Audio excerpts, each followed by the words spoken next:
जय Jagannath. Hello friends, आज ये वीडियो आम +3 fourth semester political science honours major paper 8 आम आज सिलेक्शन यूनिट 1 सिलेक्शन 1 मार्किया 2 मार्किया जहाँ भी अच्छी सर्ट क्वेश्चन आंसर आम डिस्कसन करवा गुड़ाक 5 मार्किया भी जो इंपोर्टाट क्वेश्चन रहा प्रोवाइड करवा तो क्लास टी बहुत इंपोर्टाट हम समस्ते लास्ट जाए देखिए जहाँ भी क्वेश्चन आसो सब या भितर आसो बेस करके 1 मार्किया 2 मार्किया जहाँ आसो एवठू आसो।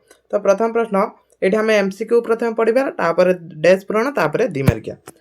स्वाधीन भारत में देशीय राज्य मिश्रण क्यों दिगर एक गुरुत्वपूर्ण पदक्षेप कौ दिगर राष्ट्र निर्माण दिगर गोटे गुरुत्वपूर्ण पदक्षेप एटा निम्नोक्त मध्यरु क्योंटी आम जातीय बा सरकारी संकेत अटे कौटा ना अशोक स्तंभ या जो गुड़ाक अच्छी तादर कौटा ये अशोक स्तंभटा हो रईट आंसर। 4टी ऑप्शन देती तो ठीक आंसर आप चूज करेंगे। जदि आपंकर एमसीक्यू आसेनी तो डैश पूरण आसे तो डैश पूरण भी आम पढ़ा। राष्ट्र निर्माण सफलता सब्यस्त निमंते एगुड़िक मध्यरु केउटी एक संकट बा परीक्षण नुहे कौटा नुहे विभाजनटा नुहे। तापरे एगुड़िक मध्यरु केउटी राष्ट्र निर्माण एक कारक बा उपादान नुहे कौटा ना गोष्ठीवादर प्रसार एटा गोटे उपादान हबनी। यदि गोष्ठीवादर प्रसार हम ताने राष्ट्र निर्माण हो पारिबनी कहीं अनेक भेदभाव सृष्टि हो। निम्नोक्त मध्यरु केउठी राष्ट्र निर्माण प्रति एक आह्वान या भितर कौटा ये सबू सबू जाक कौन कौटा हबनी है उपरोक्त केउठी नुहे सबू भितर कौटा नुहे।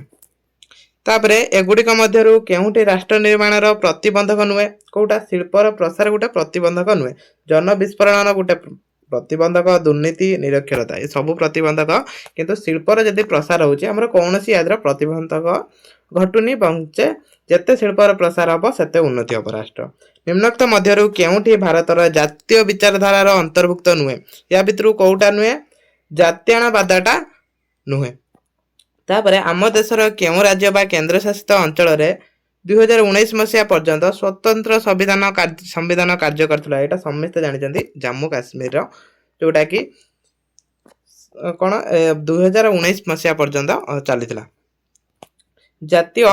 भारतीय जातीय पताका नक्शा किए प्रस्तुत करथिले मोस्ट इंपोर्टेंट क्वेश्चन पिंगली भेंकिया है मन रखिथे। क्यों मसीह रवींद्रनाथ ठाकुर द्वारा रचित जनगण मन अधि को जातीय संगीत रूपे मान्यता दि जाइतिला केबे दिया जाइतिला तो यहाँ मन रखिथे 1952 दि जाइतिला। जाति शब्दटी क्यों भाषा शब्द नेसियो रु आनित कौ भाषा शब्द यहाँ मन रखिए बारंबार यहाँ पड़े लाटिन भाषा रु आछि कौ शब्द रु नेसियो रु आछि मन रखिथे। लाटिन शब्द नेसियो रो अर्थ कौन ये जो नेसियो रो अर्थ होची जन्म।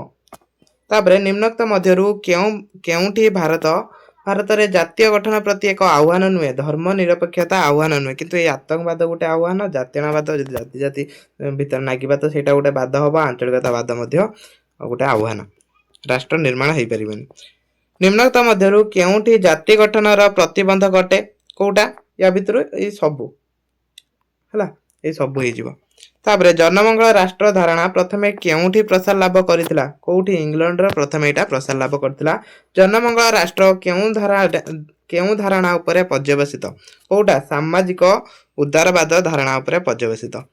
केउ मसिया रे इंग्लैंड रे सामाजिक बीमा उपरे बेभेरिज रिपोर्ट प्रस्तुत होइतला एटा रिपोर्ट हबो हला केबे 1942 रे। जनमंगल राष्ट्र केउ अर्थनीति उपरे गुरुत्व प्रदान करे कौ अर्थनीति मिश्र अर्थनीति उपरे गुरुत्व प्रदान करिताय से सब एमसीक्यू क्वेश्चन। तापरे एठी भी डैश पूर्ण अछि हला जेउ राष्ट्र नागरिक मानकु बहुविध सामाजिक सेवा प्रदान करिताय काहाकू जनमंगल राष्ट्र कुआ जाय ताहाकू जनमंगल राष्ट्र कुआ जाय। एटा किए कहिथिले टी.डब्ल्यू. कैंट कहिथिले। एटा राष्ट्र कार्यावली संपर्कीय क्यों तत्व राष्ट्र को एक आवश्यक मंद अनुष्ठान रूपे प्रतिपादन करे कौटा व्यक्तिवाद। तापरे एठी अछि सब डैश पूरण तो डैश पूरण अधिकांश यूनिवर्सिटी डैश पूरण आसे जोटा 90% यूनिवर्सिटी माने डैश पूरण पकई थांती। तो डैश पूरण जो गुडाक भी अच्छी मोस्ट इंपोर्टेंट अच्छी तो एगुड़ा भल भाव पढ़े। एमसीक्यू को पछे मिस करंतु किंतु डैश पूरण को कहीं मिस करंतुनी प्लेलिस्ट चेक करेंगे प्लेलिस्ट सब जाक क्लास आपको मिल जाव। प्रथमे जाति शब्दटी लाटिन भाषा डैश शब्द रु आनित कौ शब्द रु आसी नेसियो रु आसी मन रखिथे। यहाँ लाटिन शब्द नेसियोर अर्थ कौन नेसियोर अर्थ होची जन्म तो यहाँ दुईटा जाक इंपोर्टेंट क्वेश्चन। भारत संविधान ଡେସ୍ ଭାଗରେ ସାମାଜିକ ନ୍ୟାୟ ମୌଳିକ ଉପାଦାନ ଗୁଡ଼ିକ ଲିପିବଦ୍ଧ ହୋଇଛି। କୋଉ ଭାଗରେ? ଏଇଟା ଚତୁର୍ଥ ଭାଗରେ ଅଛି, ମନେ ରଖିବେ। ସମ୍ବିଧାନର ସ୍ଥାନ ପାଇଥିବା ଡେସ୍ ନୀତି ଗୁଡ଼ିକ ସାମାଜିକ ନ୍ୟାୟ ପ୍ରଦାନ କରିଥାଏ। କୋଉଟା? ନିର୍ଦ୍ଦେଶମୂଳକ ରାଷ୍ଟ୍ରନୀତି ବା ରାଷ୍ଟ୍ର ନିର୍ଦ୍ଦେଶମୂଳକ ନୀତି ମଧ୍ୟକୁ କୁହାଯାଏ, ଯୋଉଟା ଚତୁର୍ଥ ଭାଗରେ ଅଛି। ସ୍ଥାନ ସଂରକ୍ଷଣ ଦ୍ୱାରା ଡେସ୍ ନ୍ୟାୟ ପ୍ରତିଷ୍ଠା ହୋଇଥାଏ, ତାହା ଦ୍ୱାରା ସାମାଜିକ ନ୍ୟାୟ ପ୍ରତିଷ୍ଠା ହୋଇଥାଏ। ଜନମଙ୍ଗଳ ରାଷ୍ଟ୍ର ଡେସ୍ରୁ ଉତ୍ପତ୍ତି, ସାମାଜିକ ଉଦାରବାଦରୁ ଜନମଙ୍ଗଳ ରାଷ୍ଟ୍ରର ଉତ୍ପତ୍ତି। ଡେସ୍ ଶତାବ୍ଦୀରେ ଶିଳ୍ପଭିତ୍ତିକ ପୁଞ୍ଜିବାଦ କୁଫଳ ପ୍ରତିକାର ପାଇଁ ଜନମଙ୍ଗଳ ରାଷ୍ଟ୍ର ଉତ୍ପତ୍ତି। କୋଉ ଶତାବ୍ଦୀ? ଊନବିଂଶ ଶତାବ୍ଦୀର। ଜନମଙ୍ଗଳ ରାଷ୍ଟ୍ର ଧାରଣା ପ୍ରଥମେ ଡେସ୍ ପ୍ରସାର ଲାଭ କରିଥିଲେ। କିଏ? ଡେସ୍ରେ ମାନେ କ'ଣ ହବ ନା ଇଂଲଣ୍ଡରେ ହେଲା, ଏଟା ହବ ଇଂଲଣ୍ଡରେ। କୋଉ ଦେଶରେ? ଡେସ୍ ମସିହାରେ ଇଂଲଣ୍ଡରେ ସାମାଜିକ ବୀମା ଉପରେ ବେଭେରିକ୍ ରିପୋର୍ଟ ପ୍ରସ୍ତୁତ ହୋଇଥିଲା। କେବେ? 1942ର। ଏଇଟା ବି ଇମ୍ପୋର୍ଟାଣ୍ଟ ରହିଛି। ଅଷ୍ଟାଦଶ ଶତାବ୍ଦୀରେ ଡେସ୍ ରାଷ୍ଟ୍ର ସମୟକ୍ରମେ ଜନମଙ୍ଗଳ ରାଷ୍ଟ୍ରରେ ପରିଣତ ହେଲା। କୋଉଟା? ପୋଲିସ। ଜନମଙ୍ଗଳ ରାଷ୍ଟ୍ର ଏକ ଡେସ୍ ରାଷ୍ଟ୍ର, ଏକ ସକାରାତ୍ମକ ରାଷ୍ଟ୍ର। ତ ଏଇ କ୍ୱେଶ୍ଚନ ବାରମ୍ବାର ପଡେ। ଜନମଙ୍ଗଳ ରାଷ୍ଟ୍ର ଡେସ୍ ଅର୍ଥନୀତିରେ ଗୁରୁତ୍ୱ ପ୍ରଦାନ କରେ। ମିଶ୍ରିତ ଅର୍ଥନୀତି, ଏଗୁଡ଼ା ସବୁ ଇମ୍ପୋର୍ଟାଣ୍ଟ। ଯୋଉ MCQ ଠାରୁ ଡେସ୍ ପ୍ରଶ୍ନ ଗୁଡାକ ଇମ୍ପୋର୍ଟାଣ୍ଟ ରହିଛି ହେଲା। ମିଶ୍ର ଅର୍ଥନୀତିକୁ ଡେସ୍ ରାଷ୍ଟ୍ର ଗୁରୁତ୍ୱ ପ୍ରଦାନ କରିଥାଏ। ଜନମଙ୍ଗଳ ରାଷ୍ଟ୍ର ଏଇଟାକୁ ଗୁରୁତ୍ୱ ପ୍ରଦାନ କରେ। ଡେସ୍ ରାଷ୍ଟ୍ରକୁ ସେବକ ରାଷ୍ଟ୍ର ବୋଲି କୁହାଯାଏ। ଜନମଙ୍ଗଳ ରାଷ୍ଟ୍ରକୁ ହିଁ ସେବକ ରାଷ୍ଟ୍ର ବୋଲି କୁହାଯାଇଥାଏ। ତାପରେ ଡେସ୍ ରାଷ୍ଟ୍ର ନାଗରିକ ସର୍ବନିମ୍ନ ଆବଶ୍ୟକ ପୂରଣ କରିଥାଏ। ଜନମଙ୍ଗଳ ରାଷ୍ଟ୍ର। ତାପରେ ଡେସ୍ ନିର୍ମାଣ ପାଇଁ ଏକ ବିଧିସଙ୍ଗତ ଶାସନ ବା କର୍ତ୍ତୃପକ୍ଷ ଆବଶ୍ୟକତା ରହିଛି। ରାଷ୍ଟ୍ର ନିର୍ମାଣ ପାଇଁ ଭାରତ ଜାତୀୟ ପତାକା ନକ୍ସା ଡେସ୍ ପ୍ରସ୍ତୁତ କରିଥିଲେ। ପିଙ୍ଗଳ ଭେଙ୍କିଆ ହେଲା, ପିଙ୍ଗଳ ଭେଙ୍କିଆ ସେଠି ଲେଖା ହେଇଥିଲା ପିଙ୍ଗଳି ଭେଙ୍କିଆ। ତ ଟାଇପିଂ ଟିକେ ମିଷ୍ଟେକ୍ ହେଉଛି।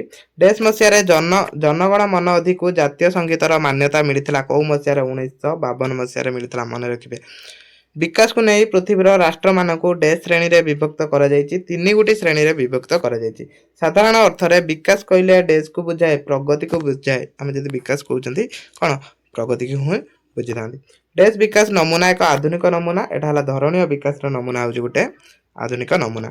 ଡେସ୍ଙ୍କ ମତରେ ବିକାଶ ହେଉଛି ମାନବୀୟ ଗୁଣବତ୍ତାର ବିକାଶ ପ୍ରକ୍ରିୟା, ଯେଉଁଥିରେ 3ଟି ମହତ୍ୱପୂର୍ଣ୍ଣ ଦିଗ ଅଛି। ଏଟା କିଏ କହିଥିଲେ? ଟୁଡାରୋ ମତ ଦେଇଥିଲେ। ଡେସ୍ଙ୍କ ମତରେ ବିକାଶ ହେଉଛି ଆର୍ଥିକ ଅଭିବୃଦ୍ଧି ଓ ଆଧୁନିକରଣ। ଏଟା ପୁଞ୍ଜିବାଦୀଙ୍କ ମତରେ। ଗାନ୍ଧୀବାଦୀ ବିକାଶ ନମୁନା ଡେସ୍ ବିଚାରଧାରା ଉପରେ ପର୍ଯ୍ୟବେସିତ। ମହାତ୍ମା ଗାନ୍ଧୀ ବିଚାରଧାରା ଉପରେ ପର୍ଯ୍ୟବେସିତ। ତାପରେ ଯାହା ବି ଅଛି ଆମର 2 ମାର୍କିଆ ସିଲେକ୍ସନ, ସେଗୁଡାକ ଆମେ ପ୍ରୋଭାଇଡ କରିବା। ତା ସହିତ ଏଗୁଡା 5 ମାର୍କିଆ ପାଇଁ ବି ପଢିବେ ହେଲା। ଦେଖନ୍ତୁ ଏଇଟା ଗୋଟିଏ ବାକ୍ୟର ଉତ୍ତର ପ୍ରଦାନ କର ଅଛି, ମାନେ ଅତି ସର୍ଟ କରିକି ଦେଇଛି, କିନ୍ତୁ ଏଗୁଡାକ ବି 2 ମାର୍କିଆ ଆସେ।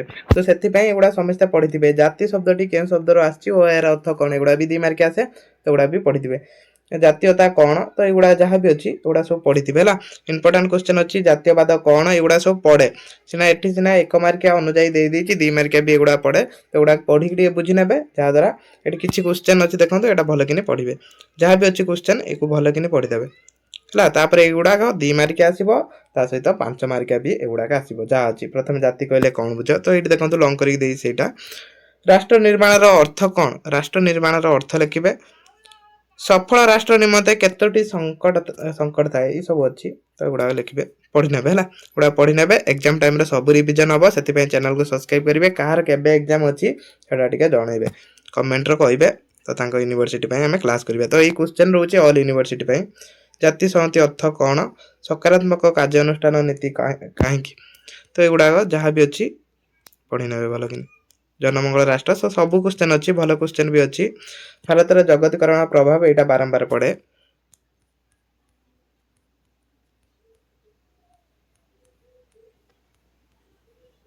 ତ ଏତିକି ପଢି ନେବେ ସମସ୍ତେ ହେଲା। କ୍ଲାସକୁ ଏଇଠି ରଖୁଛି। ଜୟ ଜଗନ୍ନାଥ। ଆମେ ପ୍ରଥମେ ସର୍ଟ କ୍ୱେଶ୍ଚନ ସବୁ ଡିସ୍କସନ କରିବା, ଯୋଉଗୁଡାକ 1 ମାର୍କିଆ 2 ମାର୍କିଆ 5 ମାର୍କିଆ ଆସିବ। ତାପରେ ଆମେ ଲଙ୍ଗ କ୍ୱେଶ୍ଚନ ସବୁ ସିଲାବସ ସାରି ସାରିକି ଆମେ ଲଙ୍ଗ କ୍ୱେଶ୍ଚନ ଡିସ୍କସନ କରିବା।